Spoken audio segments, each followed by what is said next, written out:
Did you forget what time it was? No! Yes, I you was did. enamored by your eyes. What eyes? Well, true. That has nothing to do with what we're doing tonight. Absolutely none. Cool. No. Hey, how we going? Welcome, What's going everybody, on? to episode 93 of Manga News by Read This Way. We'll be talking about a little bit today. We've got a bit of stuff. Keeping up with not a lot. We're keeping up with the You say that every time. current newbie. Hey, nerds. Oh no, burgers. Oh, look at you! I just caught your name there. Baseball aliens. I want to talk. Yeah, about I didn't get to read all of it, but it was really cute. It's so cute. So cute. Let's jump into some news. Adorable. Let's jump into some news. Can we jump into some news? Big headlines at the moment, isn't there? Like the legals are on the attack. Oh yeah, yeah. It's weird. I mean, everybody's kind of covered it. It's not weird. It's not weird at all. No, I suppose it's not. Because these companies are starting to realize the sheer volume and money involved with manga and anime. They're finally taking it seriously. That's what's happening. The big companies are finally taking it seriously and going, "Oh, it's just not it's not just cartoons, I guess. I guess people are, actually watching this stuff." So it's seeing Crunchyroll and Viz and stuff like that on the warpath, taking down the illegal sites. I do the quotes because they're semi-illegal. I feel like their attack on the non-localized material was a bit much. Yeah, I completely get a show of force. Yeah. And that's they've attacked 2 or 3 of the largest sites, I think it is, for it. But that's the largest sites that they know of, and they've gone strictly on traffic, right? So these guys have strictly attacked high traffic websites because they think they're missing out on revenue. Are there any ads on Mangadex? No, this is the really confusing thing. Is Mangadex doesn't really have much in the way. They might have some down the sides or something like that, but it's not like you get pop-ups or anything like that sort of business. They're not hardline ads. No, there's none on there. No. And this is, I think Mangadex is probably one of the best illustrations of the heavy-handed nature of commercialism and big corporation. Because what I really like about, sorry, go ahead. No, I was just saying they've attacked one of the most beloved sites online. I was just literally about to go on to state why I love it so much. yeah. And this is the thing. It's a well-built site by fans for fans. Yeah. It literally is my go-to for essentially manga preservation, which is probably the biggest thing that we're seeing at the moment, both in the gaming industry and here on Mangadex and a lot of your other places. Like some of the others that I can't talk about because gatekeep your sources. Yeah. But one of the biggest for anime at the moment has so much back catalog of stuff that isn't available anymore, isn't available in our region, or stuff that we've never seen before because they've got OVAs, stuff that's 40 years old. They have stuff stretching back to the 70s. So it is a glorious mine of material to go down. And honestly, you could be there for years going through all Well, I the mean, yeah, the amount videos. that's coming out, right? And Just to catch up. To be honest, you can do the catch up stuff, that's fine, but I would love it even if they stopped doing the latest stuff and they just concentrated on cataloging the old material, because there's a lot of stuff that I know that I can't get that I absolutely loved when I was a kid, but I can't just go down and get it anymore. It's not available anymore. You can't get it on streaming. You can't buy DVDs unless you want to drop like $500 on a set of DVDs or something like that. It's a great resource for the fans and the people that love it. And I hate that these companies, we're going to use the word gatekeep again, because they gatekeep these older properties and It's never very release. much like Disney with the Disney Vault.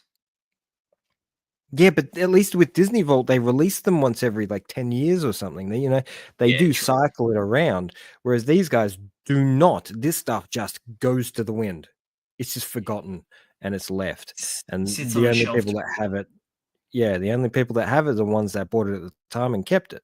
So, these websites that are out there are archiving all this old material, and I hope that it never goes down. This one that we use, because it is an absolute gem of a resource, and I hate to think that we'd lose all that. Well, I mean, we've had like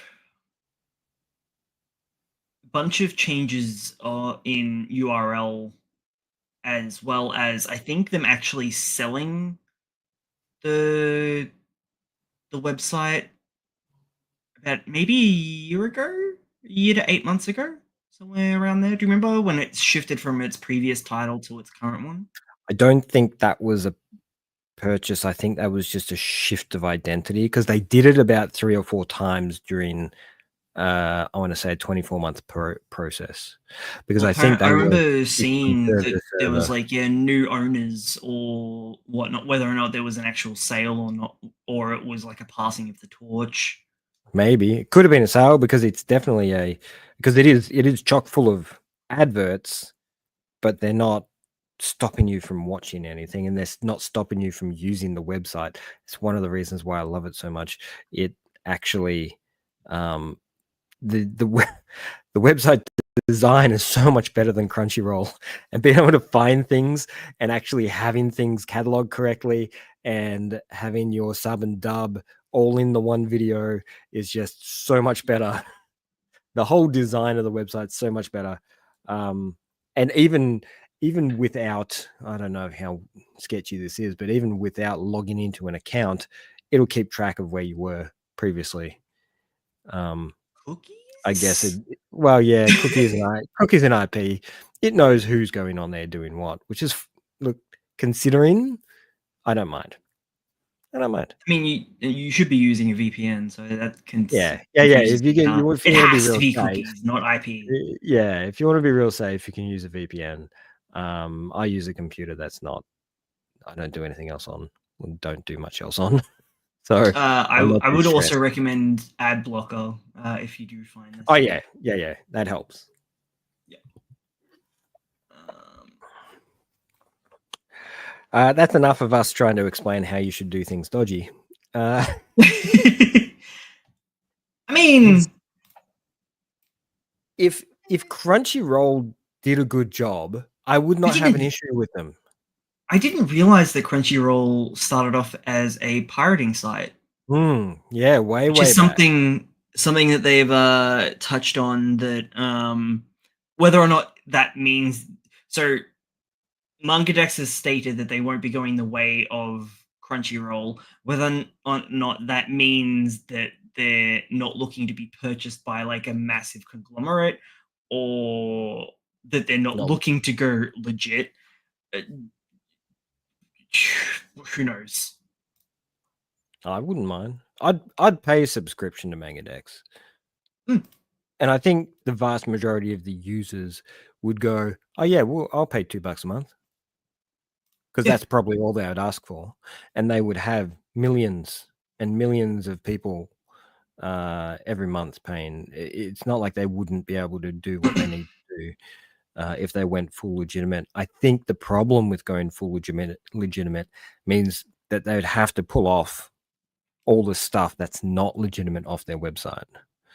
So all those materials that aren't, ranged for our region and have been translated and subbed and stuff like that, they'd have to pull that off. So when we're going back a little bit now, but when Manga Plus officially launched over here, they actually purged a lot of the English titles for Manga Plus titles that were available essentially now. So they both are doing like the manga preservation, but they're also being very cautious to not step on those toes. But obviously, it doesn't really matter. Those toes are going to stand back, which they're well within their rights to do, being the copyright holders. Awfully rude of them, but yes. I still feel like the gunning after the non-localized stuff, unless of course they've got plans to localize that shit, is a bit rude.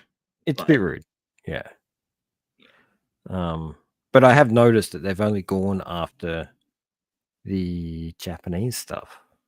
Now I know there's not a lot of people that can tell the difference between other regions, but I have noticed because it's specifically the Japanese manga that they're exactly those companies.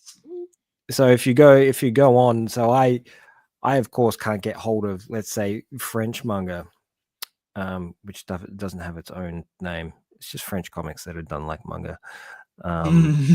Huge. So French and Spanish are both big areas that do manga themselves and are big fans of manga. And we never see it over here. It never gets translated over, and it's kind of rare that it does when it does. Right. So one that really sort of tuned me to was one called Colorless. I don't know if you've heard of it before, but you can buy that now here in a full English translation, and it's Spanish, I think. I just want to double check that. Because it's a fantastic series, which is interesting, very interesting. But when it says colorless, it means colorless. It's their way of making the black and white manga feel like it's meant to be black and white. Yeah, okay. And unlike the Japanese stuff, they do inject a little bit of color now and then into the series. So you'll to like what Marshall King's been doing. Yeah, kind of like that. Except it's more subtle. The world itself is colorless. Everything is black and white, except for these sparks of color that are floating around. That's one of the objects of the manga itself is finding these colored objects because they're a source of power.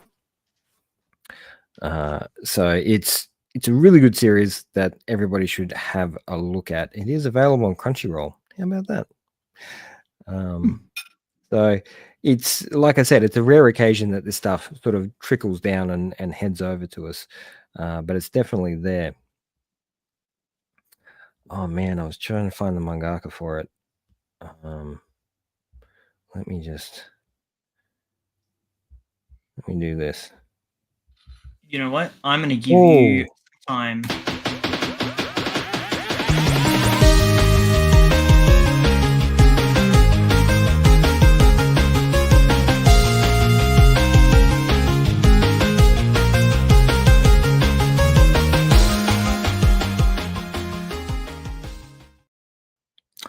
Kent. Kent is their name, and considering everything we've been talked about, it's actually been pulled from Mangadex, which is where I went to look at it, because I was looking at it just recently on there, and it was available to. So on Mangadex, it's not available in English, but you can read it in Chinese. Okay. Why? Because their restrictions stop there. They have no control in China. Of course. Yeah. So, but I did notice that the chapters do pick up after a certain point. So they've got up to a certain point where they're not allowed to produce the fan translation, but after what they have officially translated is available. So this is very, very interesting. Actually, this is a great example of it. So from chapters, say 1 through 2. 1 second. Whoa, I am really behind with Sander. There's 13 volumes now. Oh, nice.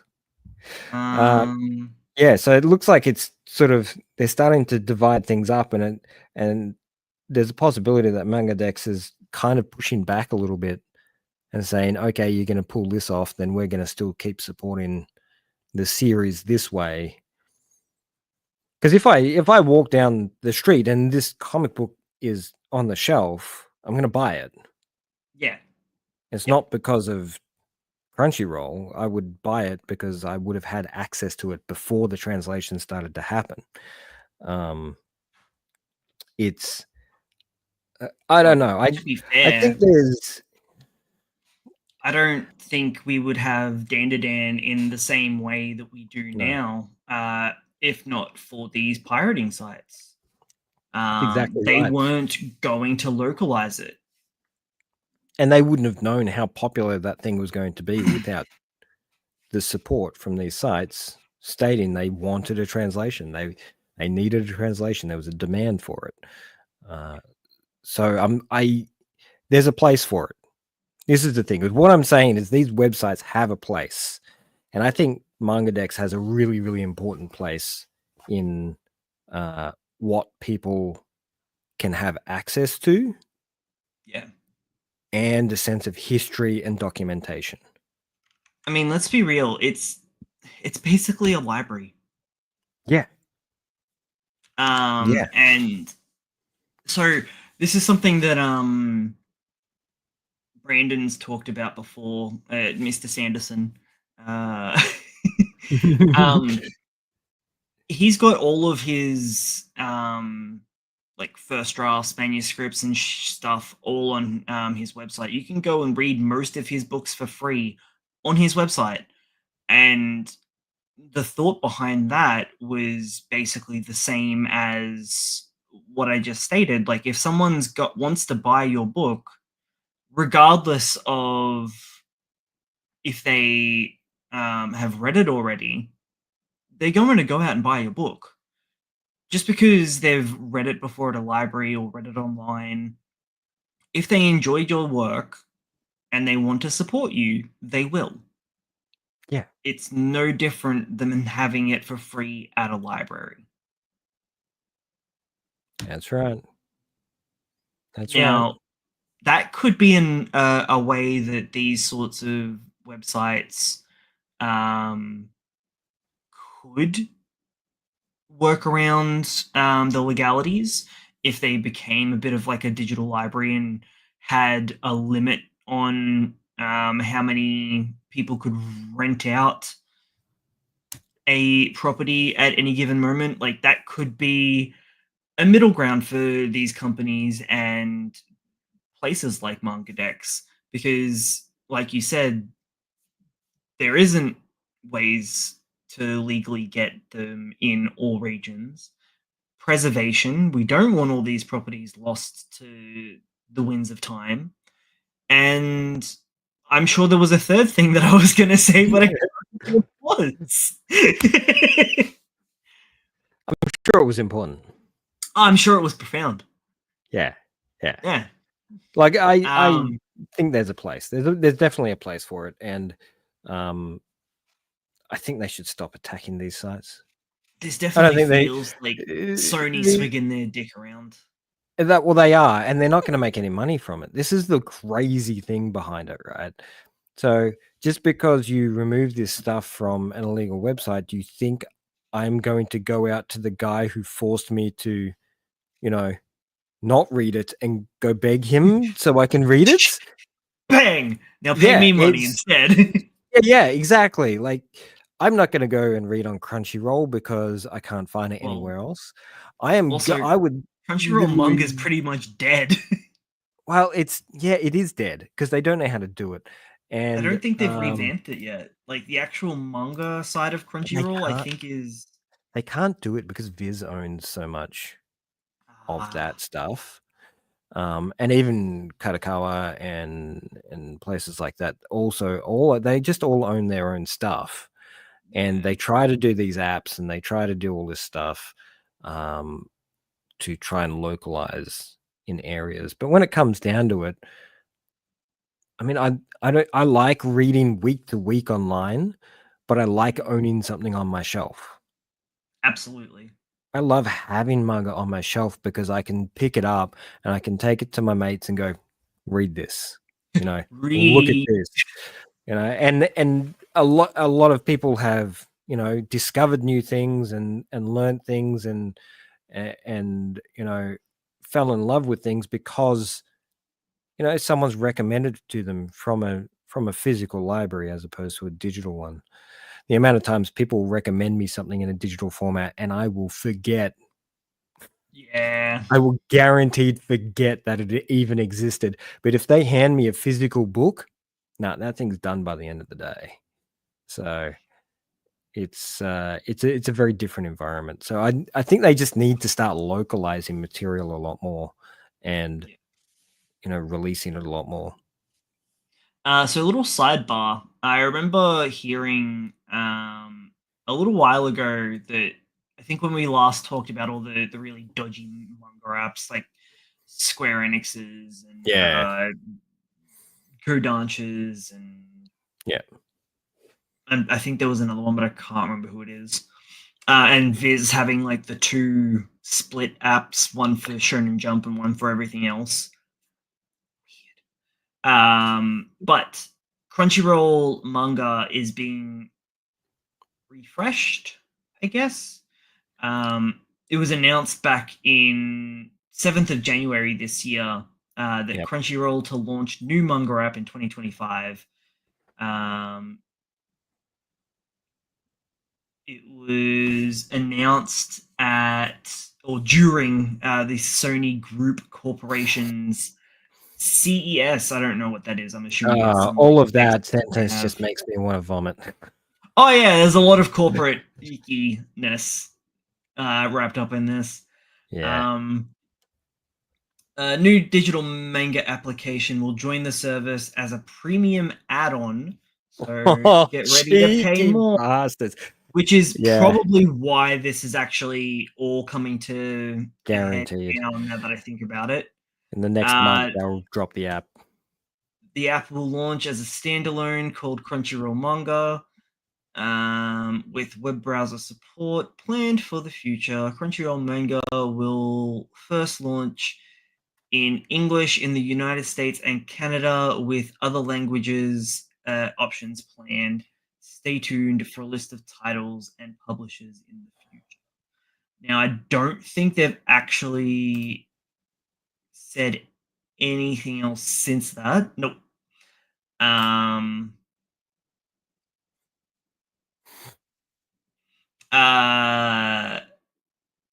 other thing to tie in with all of this is that Crunchyroll has also upped their prices on their shop by like a very minimal amount. However, the reason why this is so important and worth talking about is because of what else this actually does for the Crunchyroll app side of things. So they've got different tiers now with your membership, and one of them comes with a discount on their shop. Now, they haven't actually announced anything about this price increase.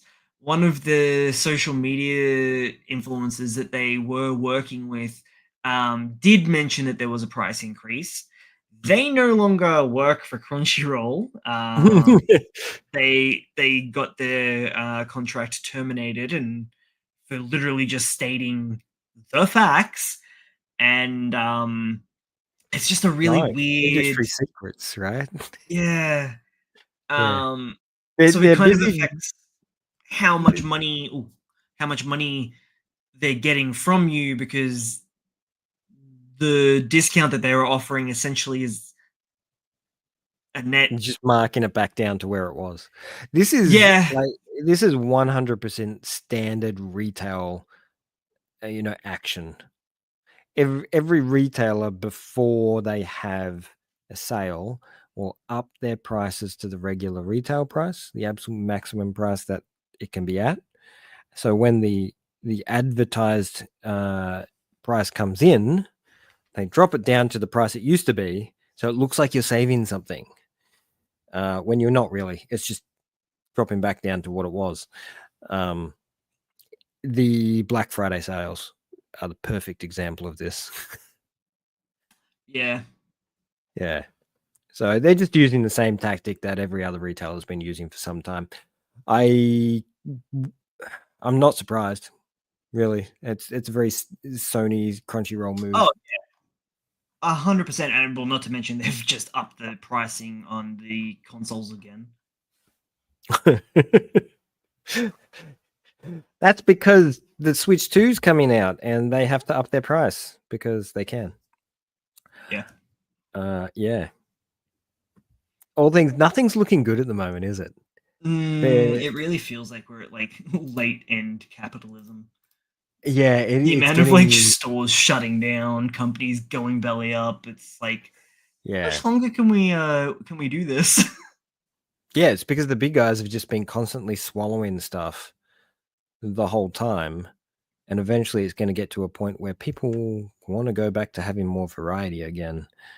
So these big corporations, I mean, Sony is going to struggle with all this because some small guy is going to come in, some millionaire freaking manga fan is going to come in and go, "Nah, I want to do this instead," which would be super nice. If a fan out there would do that, it would be really good, so we could have access to some proper materials. Right, let's get on from the sad news, hey? You want to look at some pretty pictures with me? I do, I really do. I love pretty pictures. All right. We'll start with Akane Banashi. I was just going to stare at you. Oh. This is cover 17. Nice. I am very behind with this series now. Good lord. I was gonna say nice until there's something about the arms doesn't look right. Maybe it was it's just me. I think it's maybe the sleeves. It's the sleeves throwing me off. I see what you mean, but yeah, I think it's the full shortening looks weird because of the sleeves. Kill Blue Volume 10. I can't believe that's still going.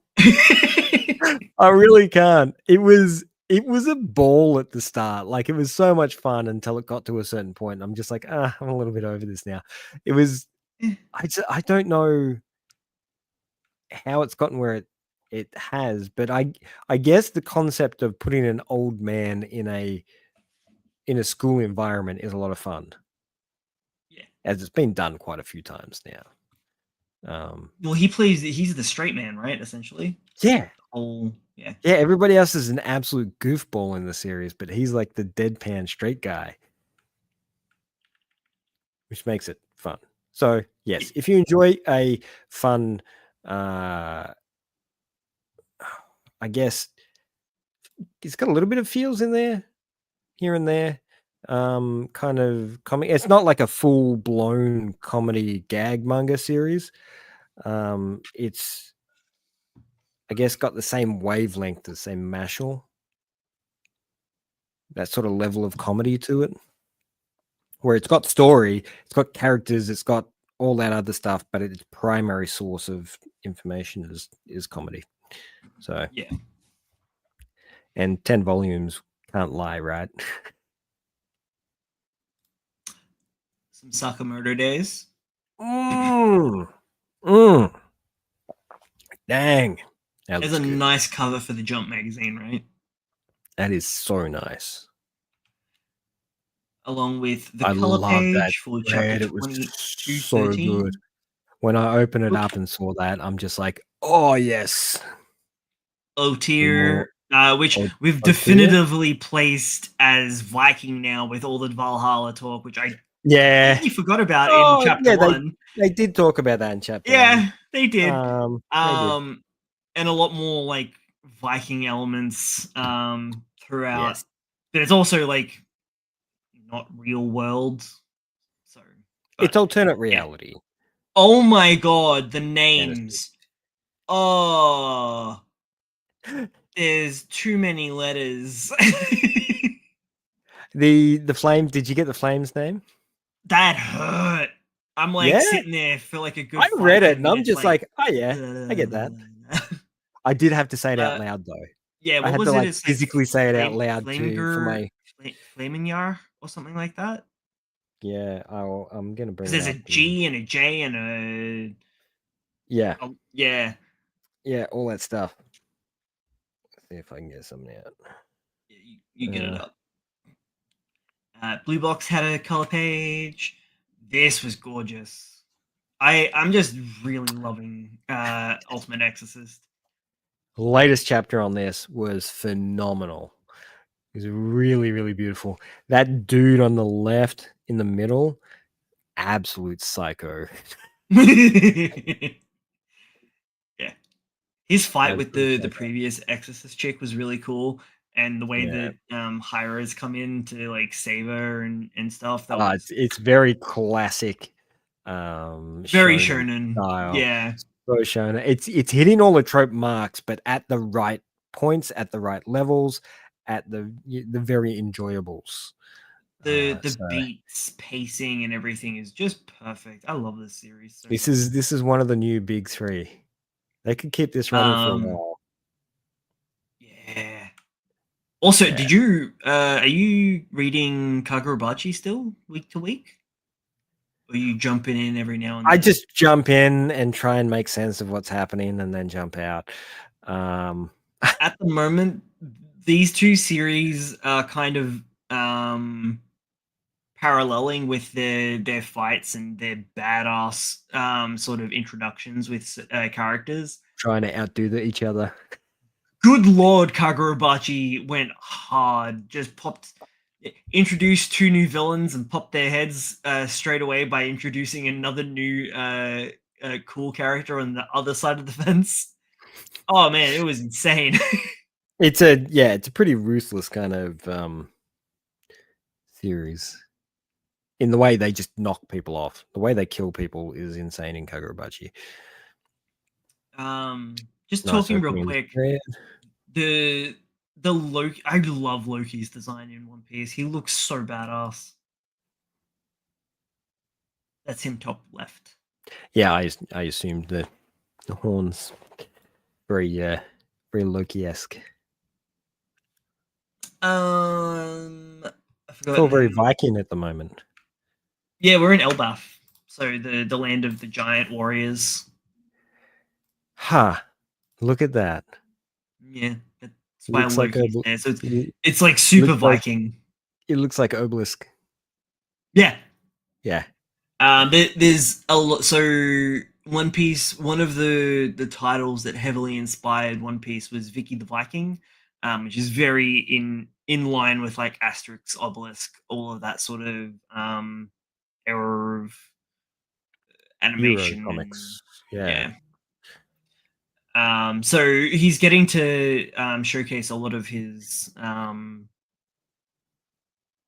own fandom in this, which is weird because apparently come on. The whole series is about him I know, loving things. I know. I don't understand. So he's gone on record saying that the Elbaf arc, even though with all the foreshadowing that we've had for it up until this point, was never going to happen. And so this whole arc apparently is not planned as well. I just hope that he's standard. like, yeah, I know. Normal. I'm hoping he's like putting things in because he's meant to be wrapping it up soon. Yeah, it depends on how long this arc lasts for. You know, if this arc finishes up relatively quickly, then you know he's just looking to squeeze as much as he can into the last few bits. So far, it's on par with any other sort of arc, even like the mini arc. So it's hard to kind of tell, but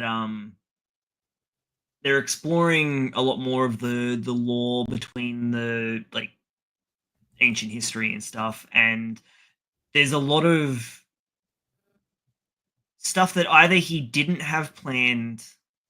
Sorry, either he did have planned and is recycling those plans into the Elbaf arc, or he's had some pretty good ideas to explore in this arc, just from its setting, sort of thing. So it's interesting. The other One Piece thing that I wanted to talk about really quickly was now a lot of the articles that I have heard about this interview that Oda has had recently on a radio station in Japan have basically said that Oda has come out and stated that he doesn't like people theorizing about One Piece or the ending or where he's going with it. And one particular YouTuber in Japan, who's been pretty big in the community with his fan theories and whatnot, has basically retired due to Oda's words. Oh, yeah. So it's that's a respect, weird though. little... That is an It is. enormous amount of respect. So bowing out because Oda's like, I don't like what you're doing. He didn't call anyone out specifically, and I feel like it's like not. It was. I don't feel like it was a vindictive, I want you all to stop sort of thing. I think it was just him voicing his frustrations with one having such a long running series. It's to be expected.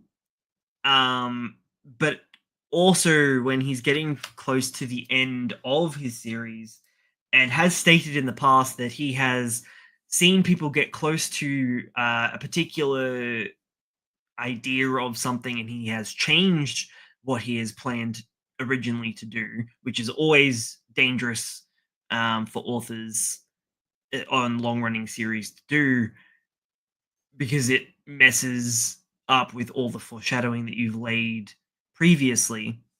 Plus, it's not necessarily a bad thing for someone to pick the ending of your series. It doesn't have to be a mind-shattering revelation.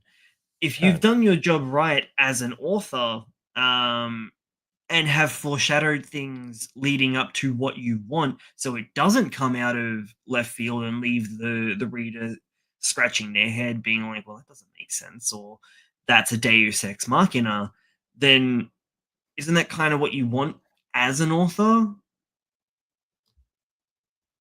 Like, I can get that it'd be very frustrating to have your best laid plans. I think it's because he's getting so close to the end. Yeah. And he's seen, like, what, 20 years of these people speculating his every turn and twist. He's probably just gotten to the point, like, just let me have this. Just let me have this last bit. Just give me 6 months, man. It's not gonna and just be surprised. It's gonna be like another 5 years. Hard? Like, I know people love to speculate on things and deep dive. I like to speculate. I love to chat. I love to do that sort of thing. But I'm not a big fan of deep dive. So when people start breaking down all the information that you see on screen or on page and trying to work out all the symbolism and the whole connections and all that sort of stuff, and I know you love that. I know you do, but it depends. It depends on the series. Fan. Like Chainsaw Man is perfect for it because it's got so much stuff like wedged in there. Whether it's intentional or not, people found it.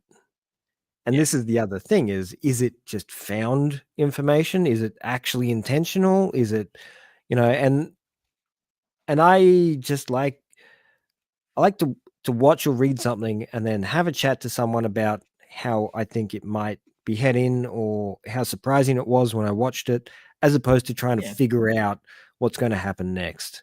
Because, you sit down and you watch like any murder mystery English-based movie that's propped up in the past 10 years, and you can guess them in the first 5 minutes, right? But you can't guess this sort of stuff because it's so long running. This is the thing. I'm not. You're right. You're not there for the ending. You're there for the journey to the ending.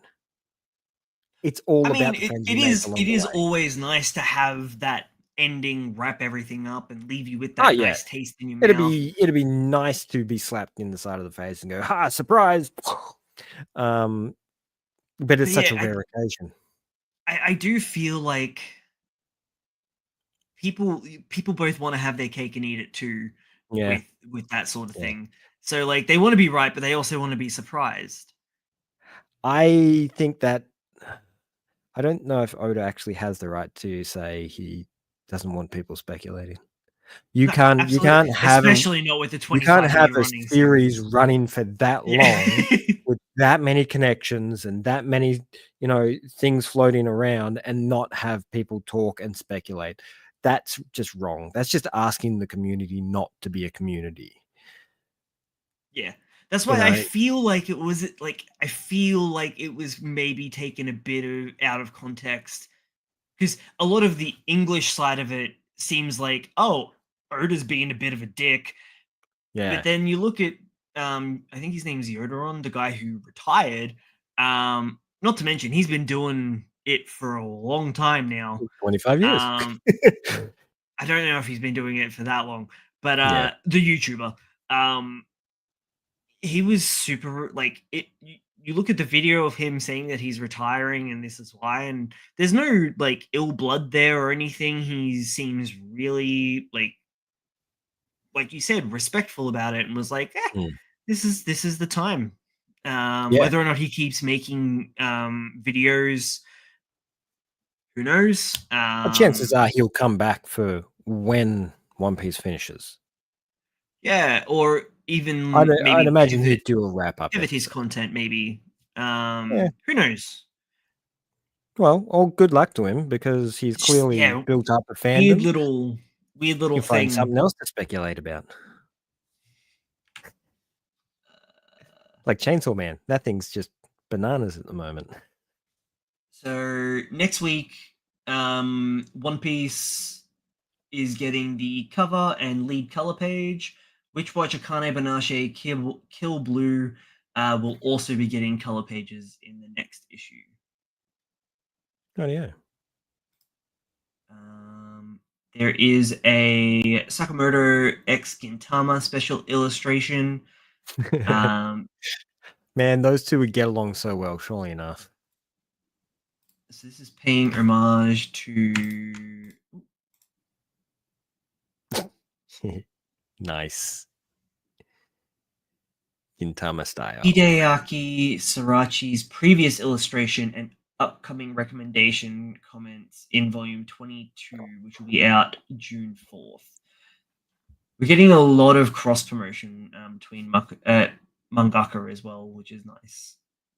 It's a very, very easy and cost-effective way to get fans transmitted to a different property. Having their person tell them that they should be reading something. Chance like 90% of the time they're going to go at least give the first chapter a go. So this is the response. This is the image that this was in response to. Nice. Yeah.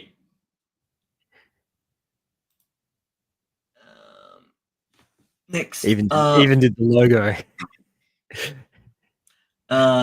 Next up, we have a series. Sorry, a This is hurting my brain to read. Editor at Shonen Jump Plus is looking for assistance for a new series by Hakuri.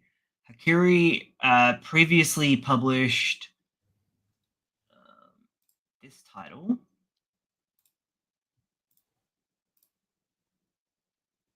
Which I hate this.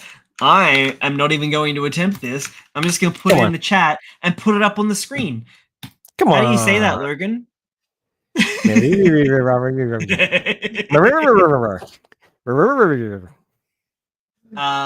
What a pity we are. Kanjo no Rai Rai and Yurubene 60 Days. So there's a new title coming down the pipeline, which they're looking for assistance for. Speaking of pronunciation, Otier? Yeah. Fujiya. Sure.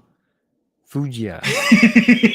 Which is it's a guardian spirit. Put it in the chat. Put it in the chat. In Nordic.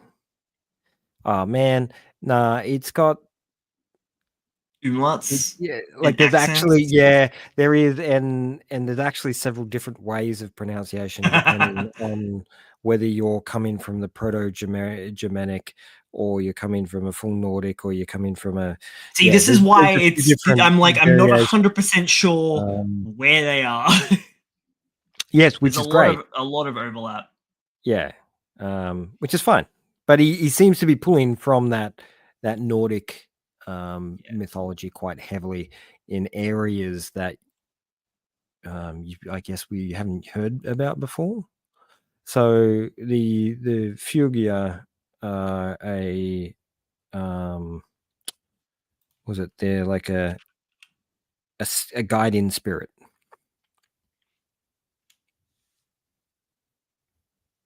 Oh yeah. Yeah. Sort of like a spirit animal almost, from what a lot of the images are kind of coming up as. Figure is a supernatural being or spirit which accompanies a person in connection to their fate or fortune. Look at all those letters.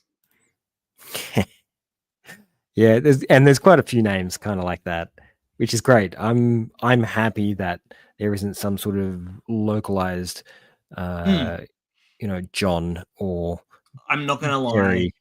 A couple of times my eyes did glaze over when trying to read some of the names. That's I'm fine. like, I'm sure it'll sink in by the time it's important. The characters are designed so independently, you're not gonna really notice too much. I love the character design so much. Yeah. Also, I'm really enjoying the amount of muscle mummies that we're seeing in different series. They seem to be coming in thick and fast at the moment. Pun intended. So we did have Getaway Matsumoto, the cycling manga. Oh, did that start this week or finished? No, finished. Oh, finished. Sorry, that's right. I reckon I said this last time. I was like, oh, what now? Did we get that one? Last week it was finishing. Now it is finished. Righto. We also had The World of SKK Girls also finish up with chapter 34 on Jump Plus. Chapter 27 for the other one. Okay.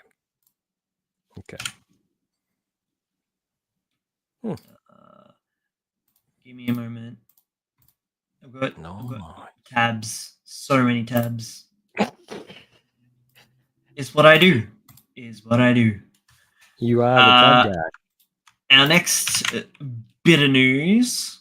Share this tab instead. Shonen Jump, specifically the Plus app, has announced 3 one-shot anime adaptations as part of its 10th anniversary. So Wit Studio, Contrail, and Production IG as studios that are going to be doing the anime.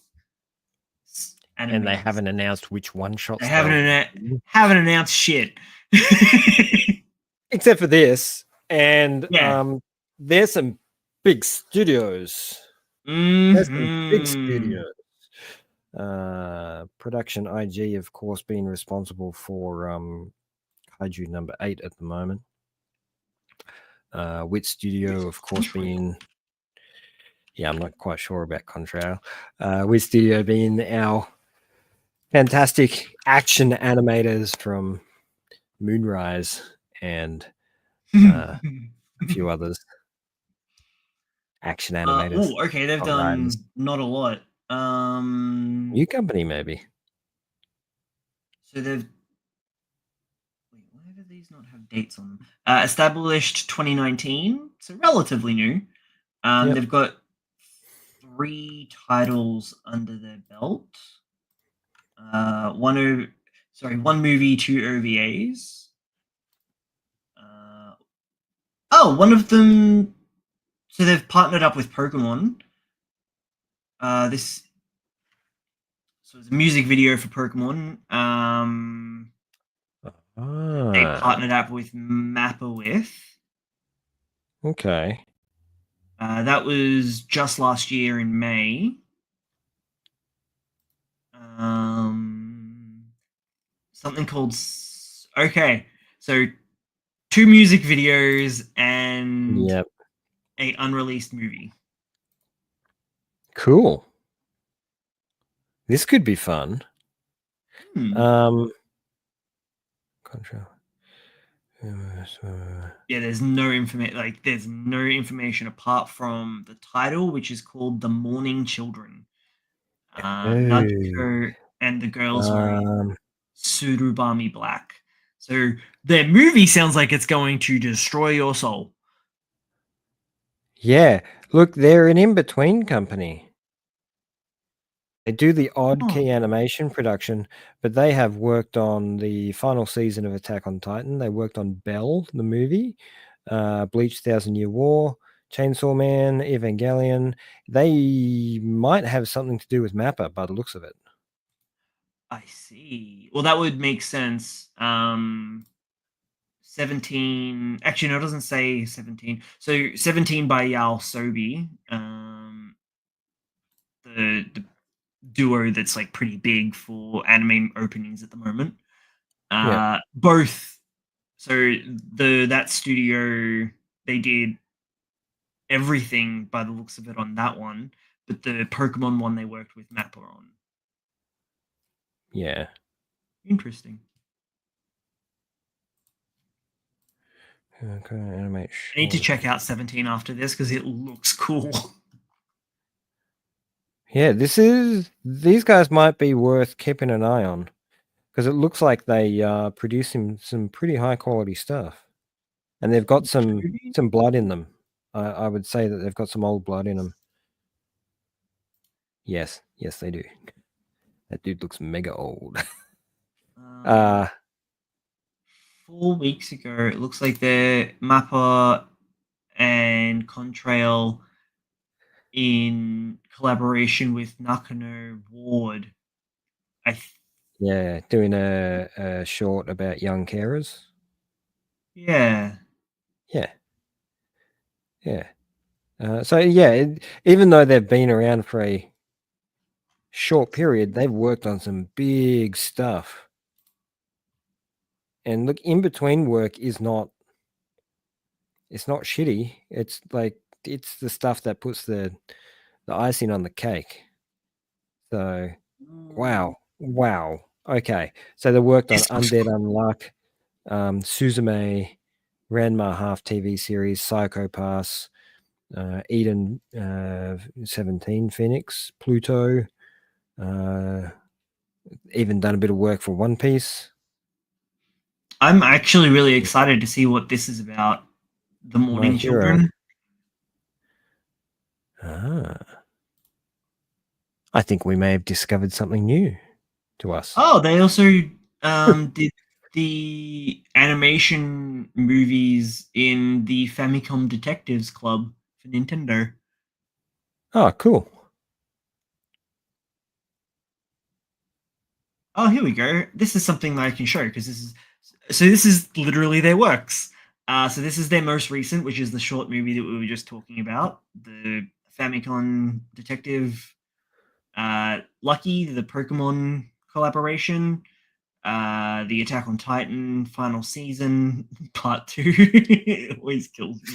So they did the ending theme for that, as well as probably the in-betweens.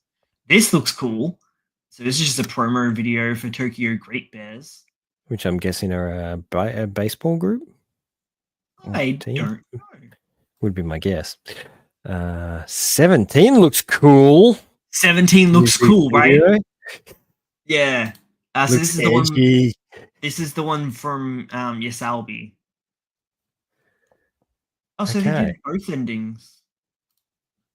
Nice. Okay, so good things. We're expecting good things, and we're expecting that these 3 one-shot. Wonder how long they're going to be. Mappa tied in, so yeah, they must have some form. Also, it's a volleyball series. Yeah. Okay. Good things. Good things. We are falling down a bit of a rabbit hole with this one. Yeah. But I'm having fun. Oh, that's it. That's the end. Yeah. In this corner and many other corners of the world. I forgot how we even got onto this. Oh yeah, that's right. The one shots. We were talking about the one shots, and there's no more information, so that's why we yeah. Yep. Okay. Next thing. Give it to us. Oh, I want. Nah, surely not. They're talking about one shots, and like the first thing in the comments was Goodbye Eri, but I don't think that's got to be a feature film. No, that'll be a feature film, and it will be done by that other studio, surely enough. That did look back.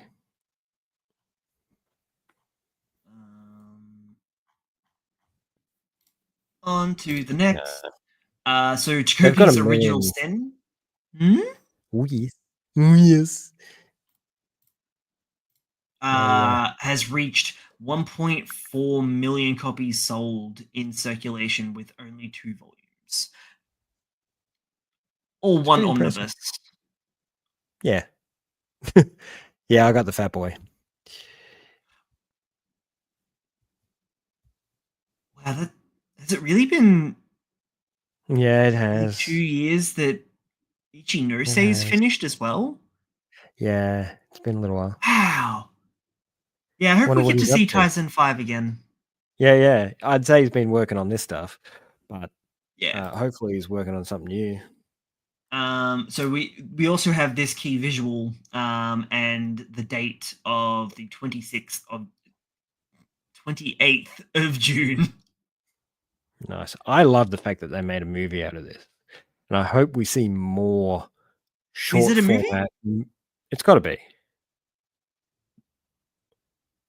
I thought it was a series, man. No, it's 2 volumes. You can do that in 12 episodes for sure. Yeah, but they wouldn't do just 12 episodes. Not these days. Yeah. There'd be more money to be made in a movie. True. Plus, I think the format suits a movie better. True.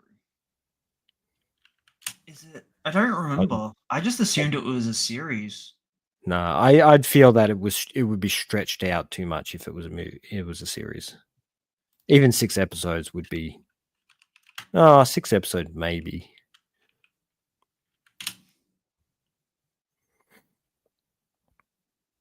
but I thought it was going to be. The series runs for 6 episodes. Ah! Dang. So yeah, it's gonna be a little short and sweet. I love it. Okay. That I can get behind. 6 I can get behind. If they were going to do 12, I'd be like, or 10, or even 8, I wouldn't feel comfortable with. But 6, I can get behind 6. Because that's 6 just is practically a movie anyway. That's a 3-hour movie. It's a 3-hour movie. That's Lord of the Rings. Well, it's more like a 2-hour movie. You cut out all the fluff of like the openings, the closings. It's about 20 minutes per episode. Well, it depends on how long they run the episodes for. That is true. It might not be a standard format episode. Yeah. Arguing semantics at this point. We are. With like no information. And when it all drops and I'm right, I'm going to go, haha. Well, I mean, you were wrong about it being a movie, so haha. Well, you were wrong about it being 12 episodes. Haha. That's true. Now we both suck. You happy? Yeah, I am, and sad. I don't know. There's a new 2-minute PV that's launched with this information and key visual as well. Well, I don't need to see it. No, actually. I kind of hope everyone goes in blind, and I hope the trailers also keep it very empty.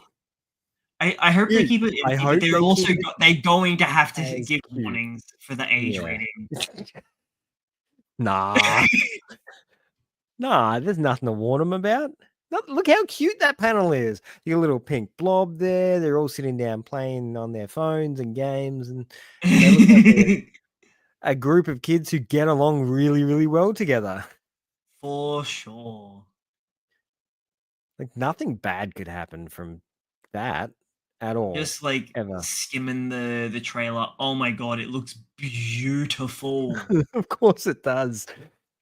I really like. I'm excited to watch it. So, go away. I'm gonna show a really small snippet of just the walking animation and what it looks like in motion. I like the style. Well, it's Tyson 5 style. This is what the book looks like. Yes, they've kept so much of the personality of the art. But like it looks so good. I'm so ready for this. It is going to be really good, and it's going to break people so well. Yeah.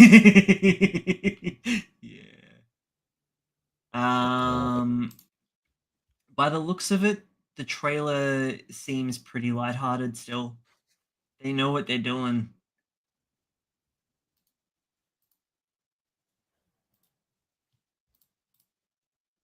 Got some real nice motion going on.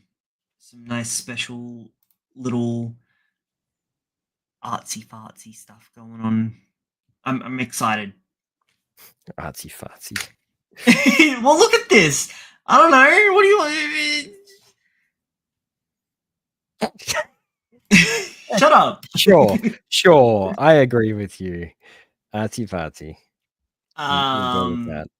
July 3rd, Dan to Dan's second core is coming. The trailer ends with them doing the Moe Moe beam, which kind of gives us a bit of an idea of where we're going to be covering until.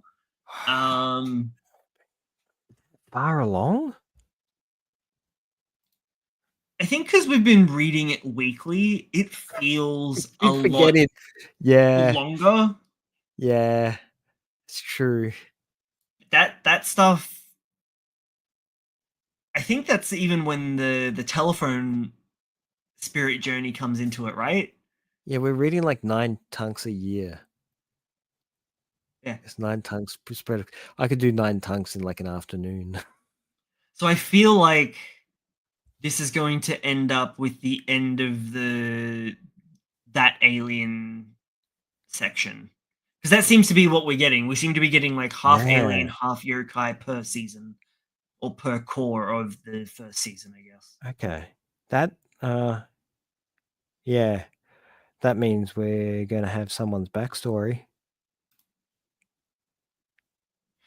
Which makes me think that we are going to get Evil Eye and Kaiju. Yeah. Back to back. Yeah, which would be really cool. Yeah. Well, that's what it was, wasn't it? It was. Yeah, It was back to back. Yeah. So the evil eye arc, I thought went for ages, but I guess I think that's just 3 episodes that they're dedicating to it, so that makes sense. Yes, but also we had the lead into it from in the previous call, so it's more like 5 episodes, 4.5. 4. Yeah, but I think there's gonna be some bleed over into. I reckon it's gonna be like in total, it's gonna be like 4 borderline 5. Yeah. With the lead over. By the time they do the whole ceremony and stuff like that.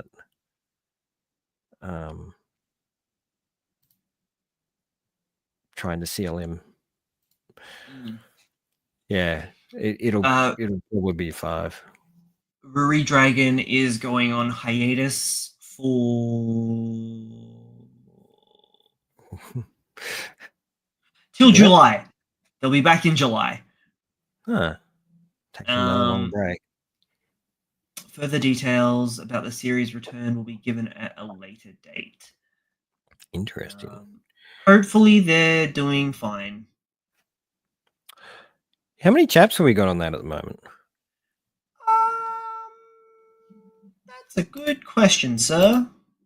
One that I don't currently have the answer for. One moment, please. I can probably tell you. 34. Okay. Half season is 12 episodes. They could run 12 episodes. They could. I reckon it would make a nice, tidy little series if taken care with the animation and the beats. There's also, it's a series that you could fluff up a bit, what with it being a slice of life. Yeah, you could take your time with the moments, definitely. Yeah. And you could definitely blast out the reactions and how long that sort of. Yeah, I mean, it could definitely sort of. I reckon it would fill 12 quite happily. I think pushing it out to a full 24 eps is a bit silly. But I think they could do like a 12 episode Netflix season, as you'd probably call it.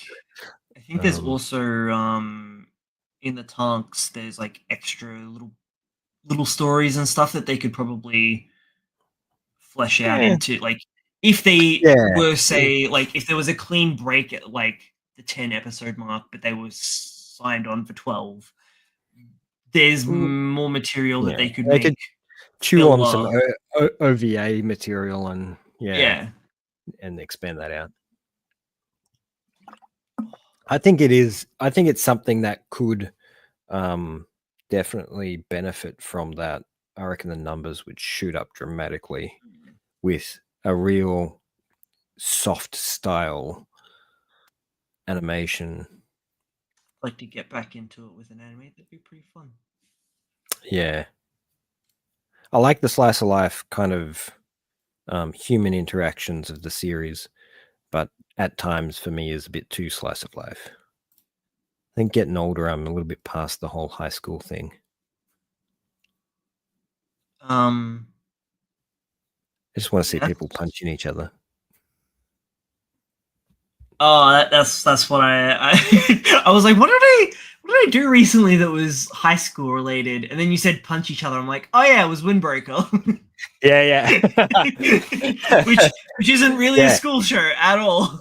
Yeah, that one threw me for a bit of a curveball because there's no school involved. Even though like there is, but it's not a school curriculum. They're literally like it's like gang curriculum. A local police force, yeah. They're basically a local militia. Really?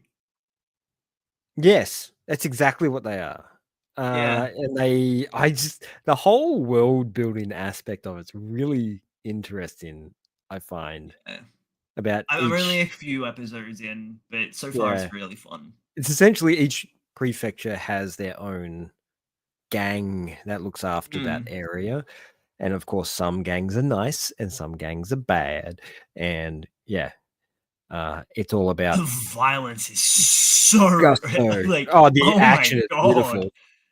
So here's the thing: the animation in it is really, really gorgeous, and it's done very, very nicely. On the flip side, I read the manga before I watched the show. Yeah. Man, manga's always going to look better in action. You can't avoid it, and it looks amazing. Like the manga looks absolutely spectacular. It doesn't look any different, really. Like they've done such a good job translating the material over. And the action looks great, but at the same time, I feel like it's compared to the manga, it's missing the grit. It's too clean compared to the manga. Okay. What's And I Cloverwork? mean, physically, it's too clean. It's a lot grittier, which is to be You expected, talking? really.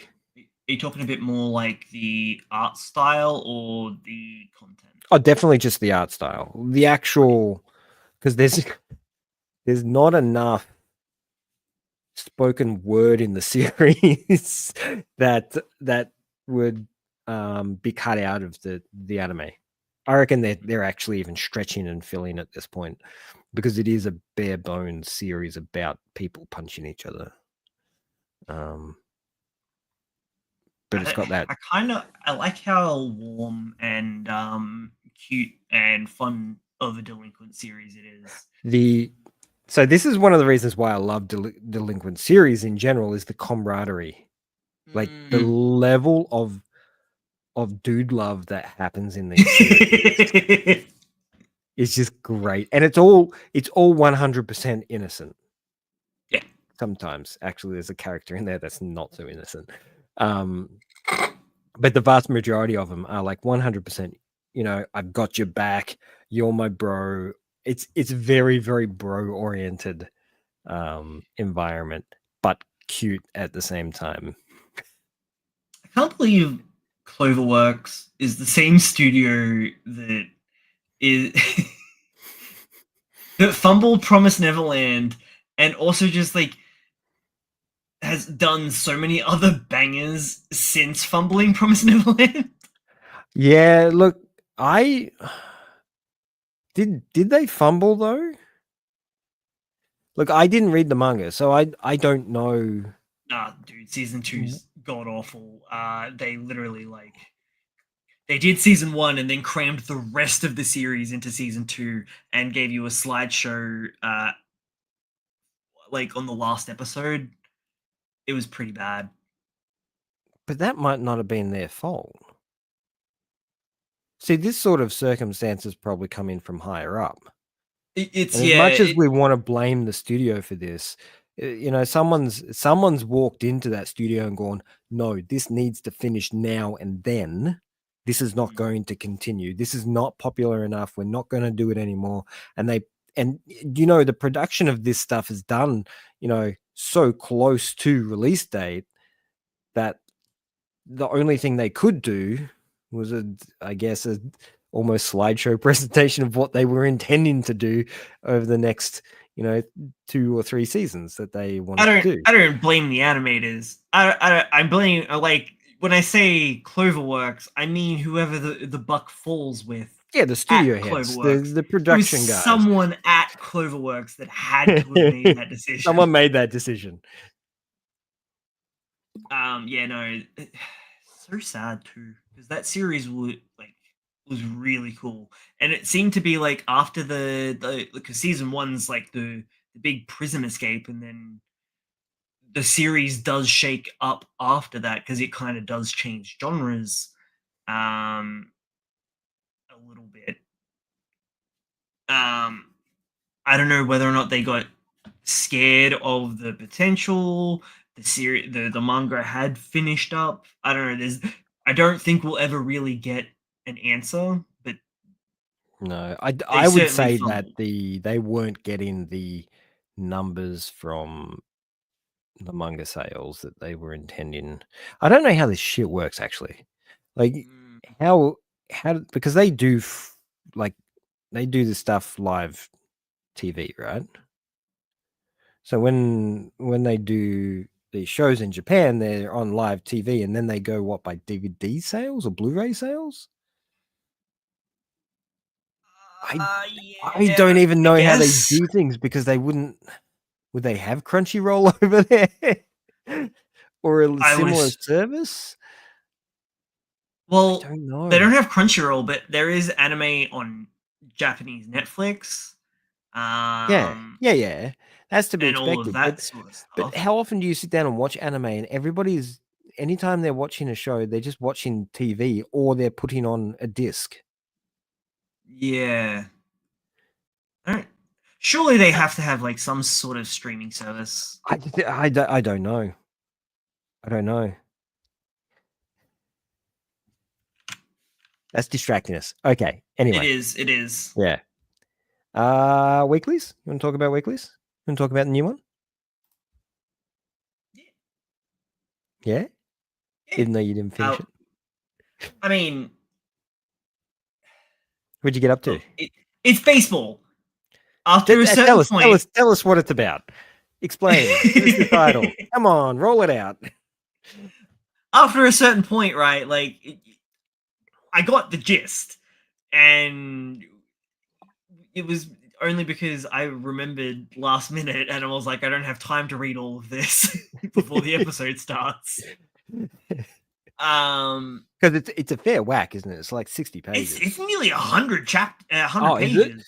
Yeah, it's like 90 something, 98. I knew it took me a while to get through. It's a chunky boy.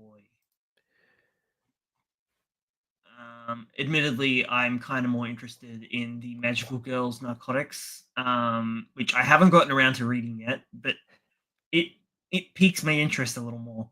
I had a poke in there, and it like the art style is interesting, and it's got some body horror in there, which is interesting. So but there's a lot of words. There's a lot of words. You might enjoy I would assume. You'll enjoy that one. Nice. Well, okay, so the new series, Baseballs, Aliens, and Civilizations. Yeah, sorry. Baseball, Aliens, and Civilizations. Yeah. So it starts off pretty much just 100% a baseball rom-com. His senpai cancels on him. He knows next to nothing about baseball, and he's like, well, I guess I'm here. I might as well enjoy myself. And it's kind of like reading up on baseball at the venue and trying to make the most of it. Fully gets into the swing of it at a pivotal moment of the game. Everyone's getting all hyped up, and he gets hyped up with them, and the baseball player hits a home run, and everyone cheers, and the girl that he's sitting next to, they both jump up and high five, and that was it. Love at first sight, and it hit the ground running with the rom-com. It's so cute and refreshing. And she is like we are with manga, but with baseball. Yeah, she's good like, Lord. Live, eat, breathe. Like, this girl literally can't talk about anything else. And if you were to try and talk about anything else, she'd just shut down. I'm sorry, I don't know what you're talking about. The art is super cute. Yes. I really like it. It's got a real classic rom-com vibe to the art style without feeling stale. Like it still feels fresh. What was it? They immediately hit it off. They catch up for a date, and this is her massively gushing on baseball. I'm not gonna lie to you, Logan. I didn't read all those bubbles. No, neither did I. I was like, probably the same as him. My eyes just glazed over. And like, that's the intention, I believe. And I love how they put all the empty speech bubbles behind as well. Like it's just like this constant flow of information hitting him in the face. So the Japanese word for baseball is yakyu, and all I could think, like, my eyes just glazed over, and all I heard was yakyu.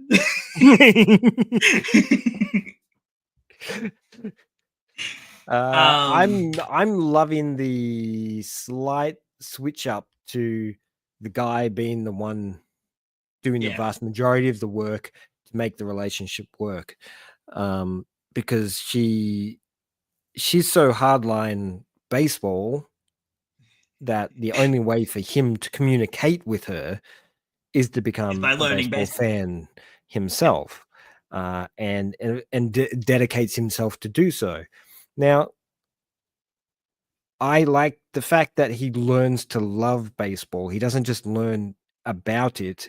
He then becomes a fan of it himself, and he doesn't forget who he is. He's still like studying to do his uni exams. He's still not forgetting who he is and driving forward. What he's studying, actually? Yeah, it says. Sorry, you may or may not notice. It's science. He's studying bioscience. Right. Okay. It does specifically say what he was studying, but I can't quite remember. I can't either. Yeah. But he was doing a bioscience of some kind, which she finally, works out after looking at his bookshelf. Of course, never, they'd basically moved in together, and she'd never asked him what he was studying. It was such a key moment in the relationship where you're like, holy shit, this entire time, and we're talking like 30, almost 40 pages into this thing, and she's turned around and gone, oh, what's your name again?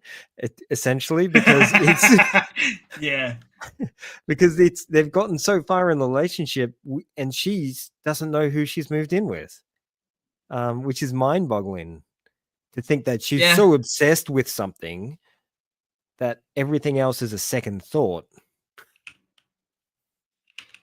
It's kind of almost a disability in some sense. Yeah. Like she's like a social disability. She can't interact with people unless it's. I wasn't gonna say it, but she's a little autistic. Oh yeah, that's. She got the train autism, but for baseball. Baseball. Yeah. It's so cute though.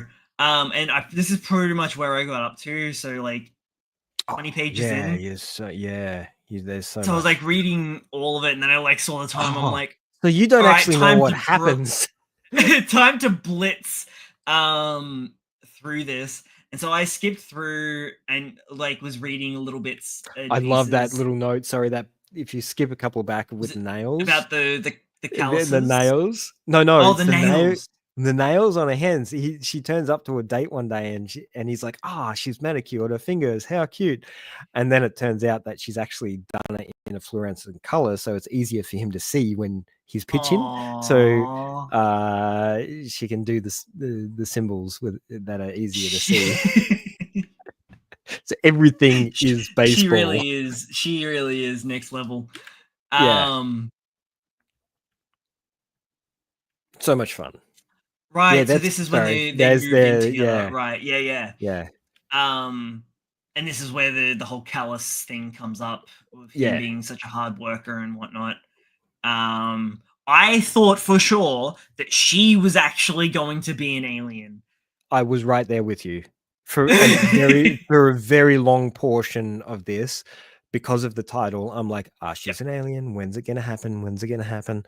But then it doesn't. In doing the is it gonna be her? I thought maybe he was gonna turn out to be the alien, like the hardworking study student was just like him researching humans. And yeah, so this is roughly where I was like, all right, something important's happening, gonna start reading again. And then they turns up. Like 40 pages in, we've gotten all this information about them too, and baseball. Boom, isekai. Just a wormhole opens up, and they get isekai'd to an alien planet. And they like. This was brilliant. I love this. I love so this much. whole them trying to work out how to survive thing was hilarious because they don't know, they can't work it out. They tripping freaking balls on fruits that they thought. I love that hers was just full baseball. Yeah. It should also be noted that they both are. So she's 19, he's 20. So they're at just fresh into the adult world as well. Yeah. And just as they're about to die, I love this scene. They're just laying there half dead. Some weird alien bug people rock up and take them back. Yeah. And then they start interacting and learning. Well, the aliens actually start learning their speech. Japanese? I assume. Yeah. And they end up teaching them baseball as well, because what else is she going to teach them? It's all she knows. I also really liked this. I came back into not just because I'm a pervert, but it was kind of cute because they're basically an old married couple already. Like, yeah, this was great because it even explains it. It's like, I guess we bathed together because we've been together for so long.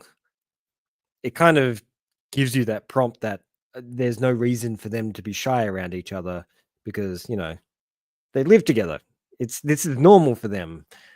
Even though it's a shonen series where you normally get your typical, oh, blush, they're in the same, all that crap. No, this is adults mean adults.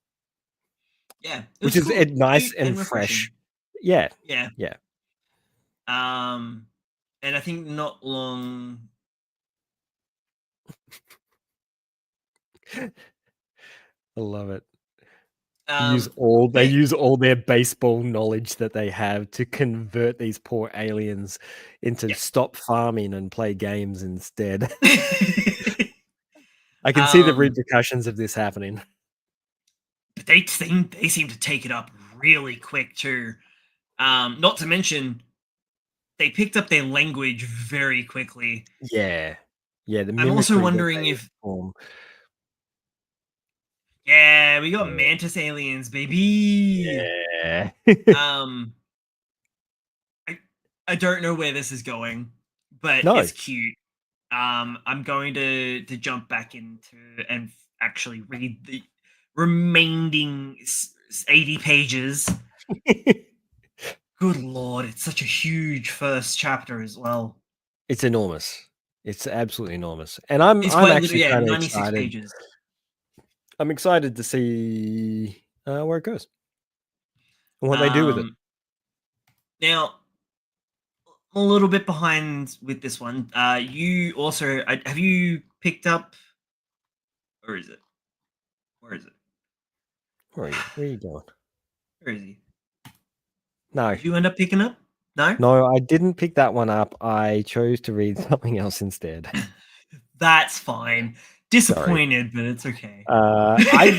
Look, you said it was a dystopian style series, and all I took from that was a lot of talking and walking around. And what? Am I right or wrong? No, you're not wrong. Instead, I chose to read Drama Queen. Okay, all right. Well, and we'll talk about this one, and then we'll talk about Drama Queen. Yeah. Because Drama Queen seems to be. So Drama Queen and Yatara seem to be. Being we'll talk about a lot. Their connections in a minute. So War of the Adults. Jack's been on my back to read this one. It sounds like currently, I've only currently read the first chapter. Oh boy. So this feels like someone has read 1984 by George Orwell and was like, rightio, how do we turn this into something that would be feasible in today's day and age and not lean too hard into the nihilistic side of things, I guess. Sort of, I don't know. So far. It doesn't seem as gross and gritty as 1984, but it's still not very palatable in terms of it being a dystopian. Anyway. Yeah. So the whole premise is our main character, he is disgusted by most adults. He's living by his dad's philosophy. He's an ex-delinquent. He's trying to lead a better life and become the ideal adult. After he got into a fight while his dad was still alive, he was like, the dad is like, why did you get into a fight? And the Yutaro, the main character, is like, look, even I have my pride. I can't let them humiliate me. And he fully believes that he's going to be physically reprimanded by his father. And his dad just turns to him blankly stating that fighting over something like that is what children do, and you have to become a proper adult. And he says, time will not wait for you. You need to fight for your adulthood. And it has this very... and then his dad dies 6 months later. And it's got this very distinct idea of what it means to be an adult, and it's not coming down to an age thing. It's coming down to your behavior, your maturity, I guess, is probably the closest thing that we would pin it down on. Yeah. So that's the start. We've got this ex-delinquent that's trying to live up to his dad's ideals. His dad's dead. He's made a promise to his mum. He's got a little notebook that he has that he jots down all of his ideas of what an ideal adult should be living up to in society. So he's like got this full, like, it's fully written out.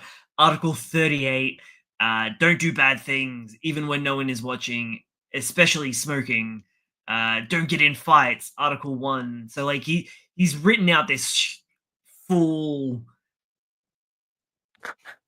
articles of adulthood. But it's a top secret little notebook solely for him to like refer back to and whatnot. So like we've got some really nice little art going on. This is him getting mad. It's also dedicated to all the nation's boys and girls. Make trouble. So also his dad looks like a bit of a ex-Yakuza. Yeah, I was about to say pretty rough around the edges, that guy. So Protag-kun sees a injured cat in the middle of the road and quite literally drops everything to go save it. He gets straight up isekai'd into the future. Dude straight up is in a coma for like 15 years. And that's when everything kind of takes a big pivot, right? So this is him now. Turns out that the person that calls the ambulance for him to be taken to hospital and be treated and end up being in this coma finds his articles for adulthood, and it inspires him to actually I can't remember if he was already or if it just inspired him to run for politics, essentially. So he ends up becoming it's a secret book of Prime power. Minister of Japan, and all of his ideologies and policies and everything are all based around this 15-year-old it'd be 15-year-old kid ideal idea of essentially what an adult should be. Thanks, Jack. I knew you'd have my back. Oh yeah, that's right. He also adopts the cat. The cat lives. The the dude adopts I think a lot of cats after this. So it marries up 1984 dystopian. There's cameras everywhere, but it also kind of ties in the Truman Show elements. So it's not just him that's being viewed. Everybody has access to the police state cameras, essentially. So everyone's monitoring everyone else. So that's where it kind of flips, leans back on the totalitarian a little bit, because it's got like the Japanese social mentality of them self-policing, but to a really creepy degree. The way that we get introduced to something not being right is after he moves back in to his I think he's with his mum, because essentially he's a 30-year-old dropout. Oh, that's right, the political party is also referred to as the Cat Party. Great. Oh, yeah, Jack. Jack, did you want to come on and explain this?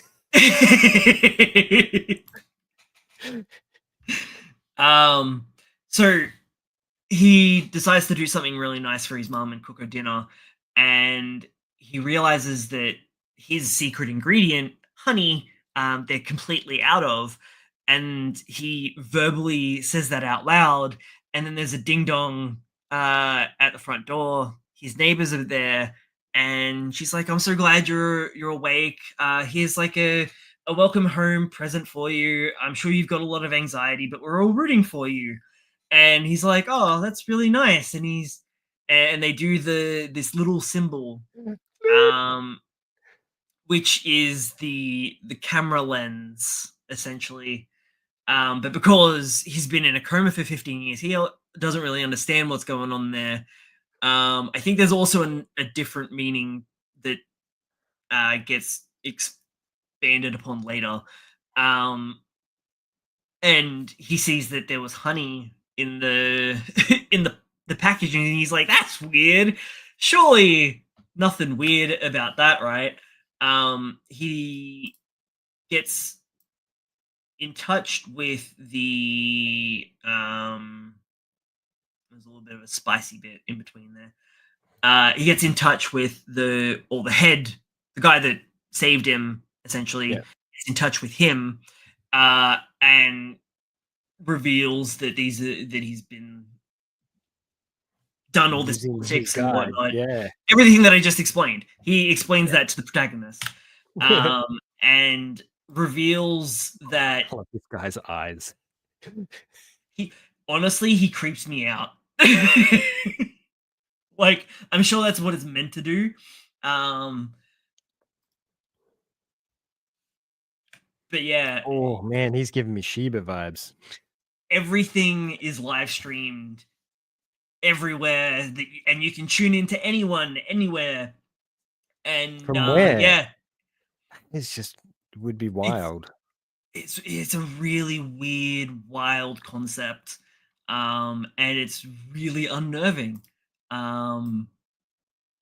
Okay, I will be interested to see where this goes.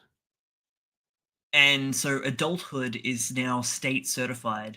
So long as you pass the adulthood exams, you can be an adult at the age of 12. Huh. That's kind of cool. I don't know what other Is it just a social ranking though? Surely enough. Yeah. Yes.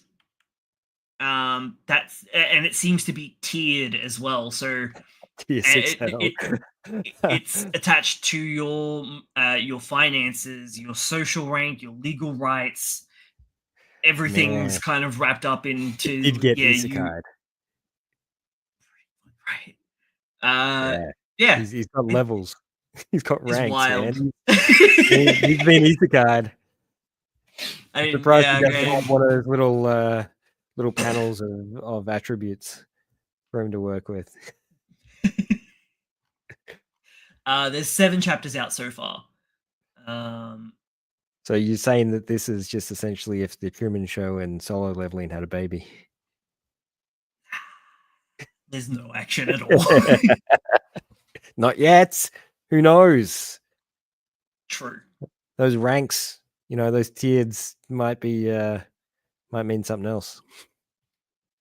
No, it sounds like it's going to be a very intellectual series. Yes. Yeah, I'm enjoying it from the first chapter that I've read. Straight over to a not so intellectual series. I haven't actually read any of Drama Queen yet. It's you'll enjoy it. You'll enjoy it. So a real basic premise. Cool premise though. The planet Earth is in a dilemma where there's a comet heading towards Earth and it's about to kill us. And then some aliens turn up and deflect the comet, therefore saving us. And then they come down and hang out. But they take our jobs, right? Is that the whole premise? No. Oh. They kind of just drop down and be lazy turds. Like they do work and stuff, but they also try to sort of mimic human behavior, but all the worst possible traits of human behavior, all your laziness and ignorance and all that sort of stuff. Okay. Will come into effect. Like these aliens come down and essentially believe because they saved the Earth, they can do what they want. So, and that seems like some real human type way of thinking. Yeah, this is what I mean. They come down and they behave very human-like, right? So they wear our clothes, they like our music, they smoke cigarettes, they eat our food, and they do all that stuff, and they live in the same houses, but they don't live by the same rules. So they can kind of just do whatever they want. So you get introduced to our 2 MCs. One is the young girl who is basically living on the streets and has done so for years upon years, eating garbage, being homeless, all that sort of stuff. Everything was taken away from her when the aliens landed. So she lost her home and her parents and all that sort of stuff and has been living on the streets since. And of course, blames the aliens for all that interaction. Yeah. And then you've got the guy who also hates aliens for a different reason. His family was killed in a car accident, which was caused by an alien who then just, of course, drove off and didn't give a shit. Just like, crash, yo, dead, I'm out of here, and then just took off. And of course, no repercussions, because he's an alien. He doesn't get the repercussions that a human does. So he is a now orphaned kid who 100% hates aliens. Yeah.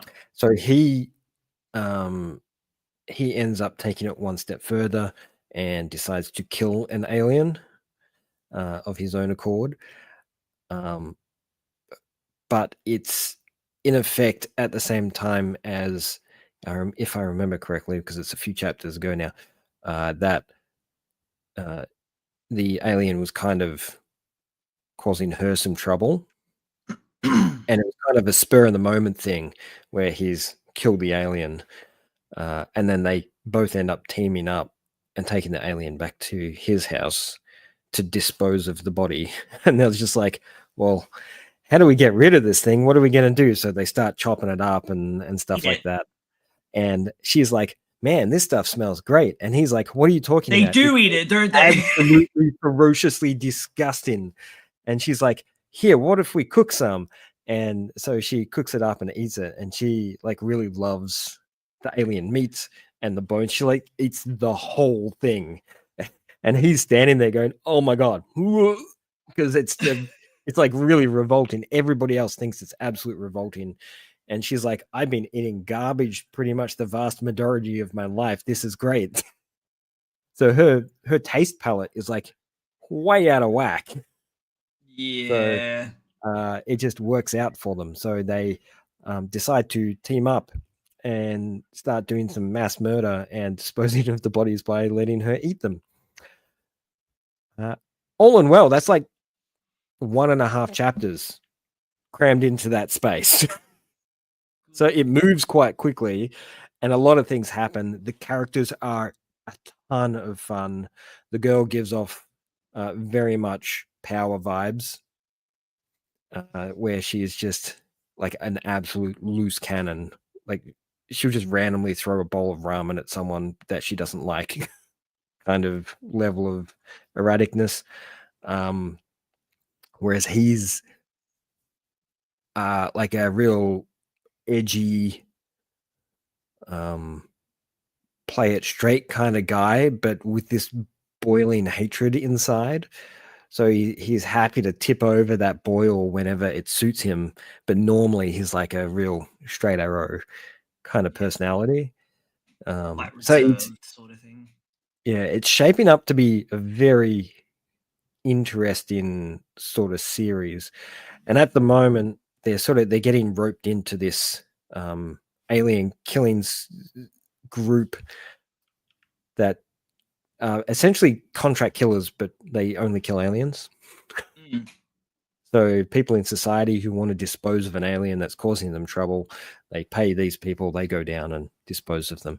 But they've always had trouble trying to dispose of the bodies without being found out because of the smell of the bodies. So they're querying these two, like, how are you disposing of these bodies without everybody else knowing about them? And they're like, nah, trade secret, can't tell you. So they end up having to hire them for disposing of aliens. Good Lord. So it's really, really wild series, and I can see why it's so popular amongst people, because it's not normal, and the aliens are designed to be hated. Did you get fired by the aliens? Yes, you can. They like. I just read her firing notice, and I just realized that it was from the aliens. Yeah, they literally say, "You're fired. Go die." Yes. That's how they are. They don't care. So you very much hate them, and you very much want them to die. And I can't think of the last series that I've come across that has made you feel so little for the antagonist in a series, because I really feel nothing for these creatures when they die. I don't see them having any positive effect on anybody. So, plus their design, man, their design is so stupid. I do like how it's literally just like the head and everything like else. They look relatively normal. They're a lump with a little elephant trunk sticking out, and that's them. But now and then, like, they've got like these little beards and stupid things. It's just they're just goofy as hell, and they deserve to die. So,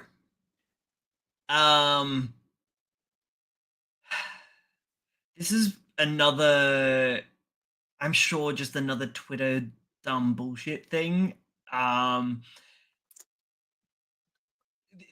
So do you remember me telling you about the whole free run people talking about how the demons? Hang on, Yeah. People are calling The free run racist because of demons. Yeah.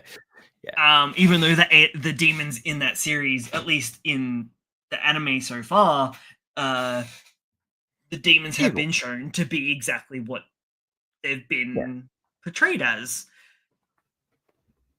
However, people are making leaps and jumps to equate these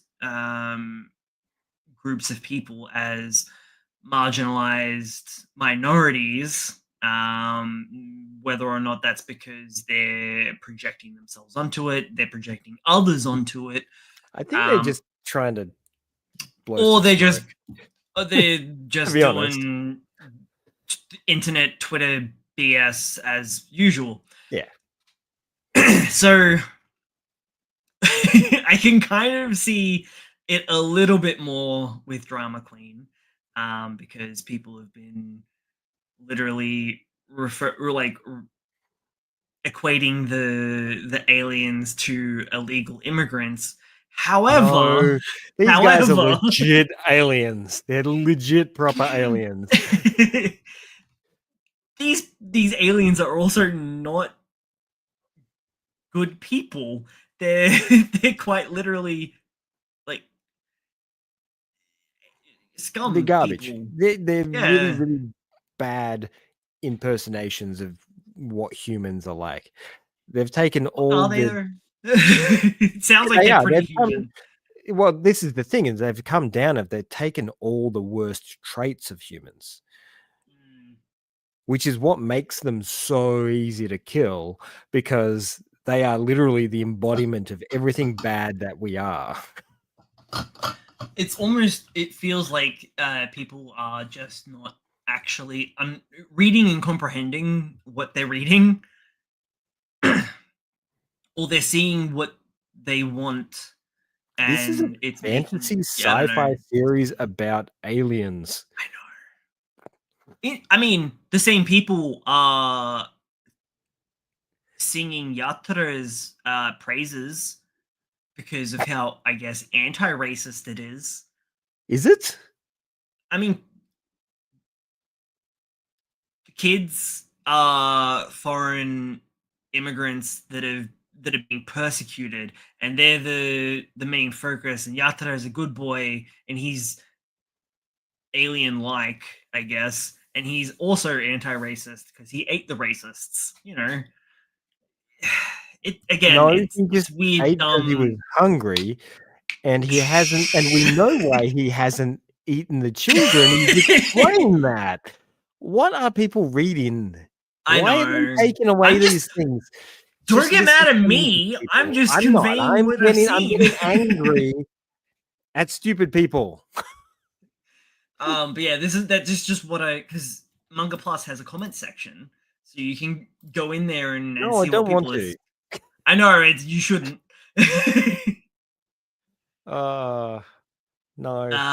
So the top comment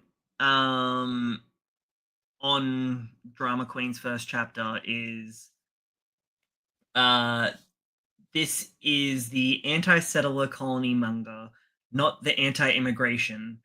The aliens are clearly in power and have hijacked all bureaucracy. Also, the main characters are definitely sociopaths, LMAO. Yes. So it seems to have swung back a little bit, which is nice. But yeah, there is a lot of people saying it's an anti-immigration manga, which no. That top comment is basically what it is. It's the opposite of that. It's the anti-settler colony. I'm confused how they think that any of these stories are trying to portray some sort of political position. This is shonen manga. Yeah, but I mean,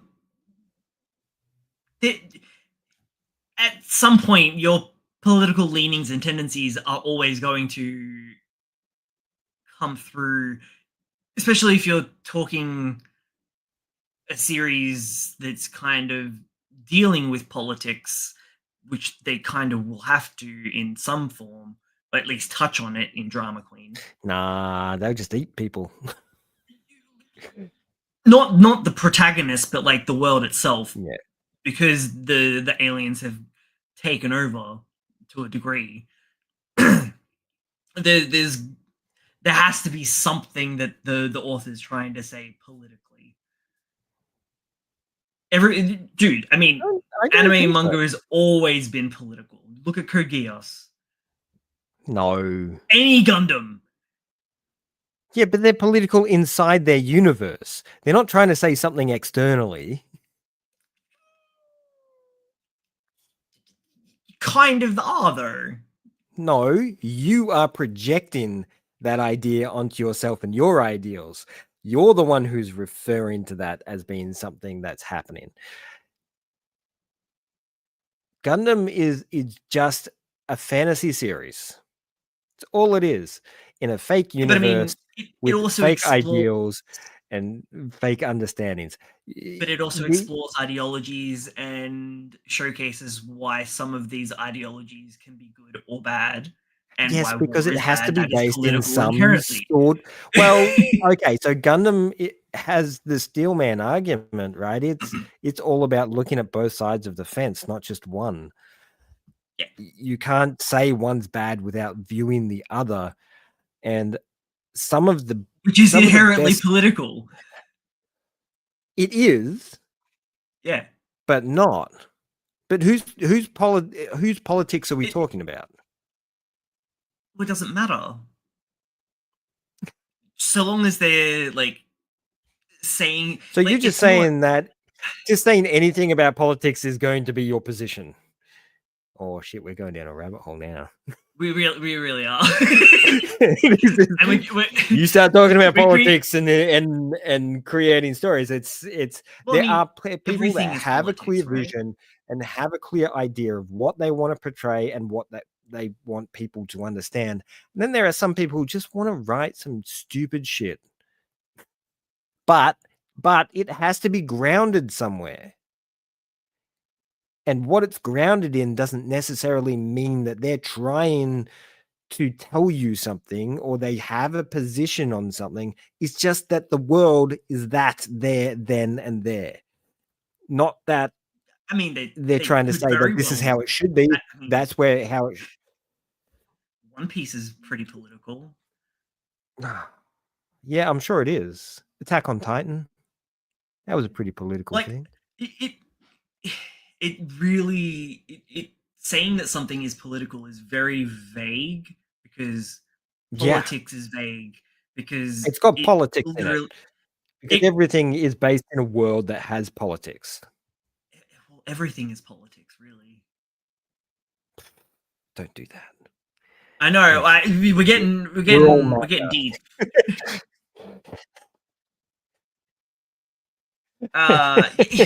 It's just varying levels of right? Because at some point, if your series isn't, even at some level, it's going to be about something that you're passionate about, and if that is, say, like Mob Psycho 100, just be a better person and don't be a shit cunt.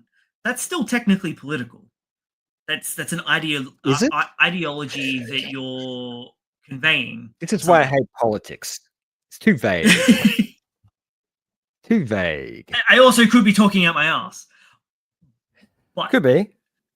That's okay. I don't mind that. But yeah, it's a weird little mixing pot in the comment section. Yeah, I know. I hate people dragging politics into it. When it's just a story, people are just here to read comics. Just leave the politics at home. I know they're at home on their keyboards, but also politics isn't inherently a bad thing. No, but when it comes to sitting down and reading a story, it should be. It should be a bad thing. Yes, it should be a bad thing. Be there in the moment, enjoy the story. No, not at all. You mean MAUS mouse? Yeah. No, that's not political at all. It's just sure. I dare you to read that and give me some sort of political point of view. But that's not fantasy, man. That's not fantasy. That was based on true events. I don't remember seeing mounts at Auschwitz. I'm sure they were there, Everybody's a mouse. Everybody's a mouse in the comic. They just used mouses because they were easier to depict on the page and made it less human so people could consume it easier. That's a political shift for you right there. I think that's going to be it. Yeah. I have a thing to talk about, but I think I'll leave it for next week. No, sure. I wanted I wanted to talk about Angel's Egg, but it's probably a bit more of a conversation. Actually, yeah, look, we'll save it for next week because I forgot that I wanted to talk about Kowloon. Yeah.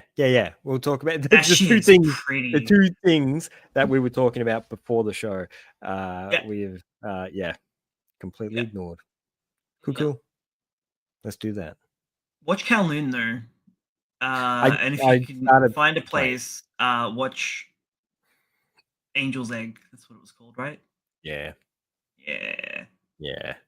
If you want to feel all fancy, when was Angel's Egg actually?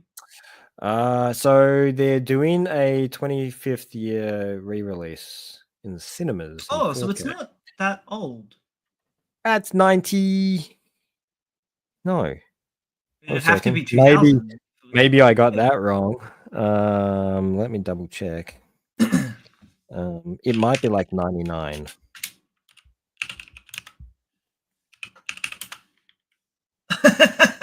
Yeah, you're wrong. 1985. Yeah. 85. That makes it the 30th anniversary. Sorry. No, fucking 40th. No, they said 40th. I remember they said 40th. I see the big 40 now on, now I see it. 85. Yes. But we won't get it here. So I thought I'd go off and give it a watch. So yes, if you can get your little eyeballs on it, it's worth having a look at. That was weird. I saw 95 somewhere too. That was really odd. It might be. No, it's definitely 85. Yeah.